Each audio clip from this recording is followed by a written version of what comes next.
যেন থামছেই না বাংলাদেশ ভারত সীমান্ত উত্তেজনা। আর এরই মধ্যে এলো নতুন এক খবর।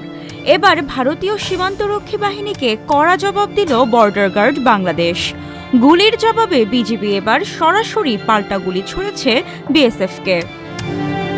গতকাল বিকেলে সিলেটের গোয়াইনঘাট উপজেলার সোনারহাট সীমান্তে ঘটেছে এই ঘটনা।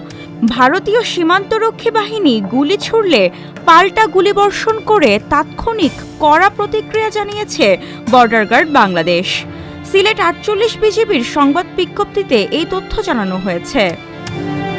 বিজিবির পক্ষ থেকে বলা হয়েছে, সোমবার বিকালে বিএসএফ সীমান্তের দিকে গুলি ছুড়লে বিজিবি তাৎক্ষণিকভাবে কড়া প্রতিক্রিয়া জানিয়ে পাল্টা গুলিবর্ষণ করে।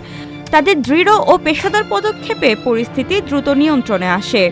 তবে এই ঘটনায় কোনো হতাহতের ঘটনা এখনো পর্যন্ত পাওয়া যায়নি।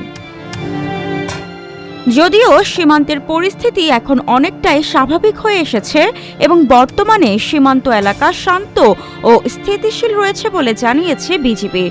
ঘটনার পর সীমান্ত এলাকায় টহল ও নজরদারি আরও জোরদার করা হয়েছে বলেও জানিয়েছেন তারা। বিজেপি আরও জানায়, সীমান্তে যে কোনো উস্কানিমূলক ও অনাকাঙ্ক্ষিত পরিস্থিতি মোকাবেলায় তারা সর্বোচ্চ সতর্ক অবস্থানে রয়েছে। দেশের সার্বভৌমত্ব ও সীমান্ত নিরাপত্তা রক্ষায় বাহিনীটি পেশাদারিত্ব ও দৃঢ়তার সঙ্গে দায়িত্ব পালন করছে।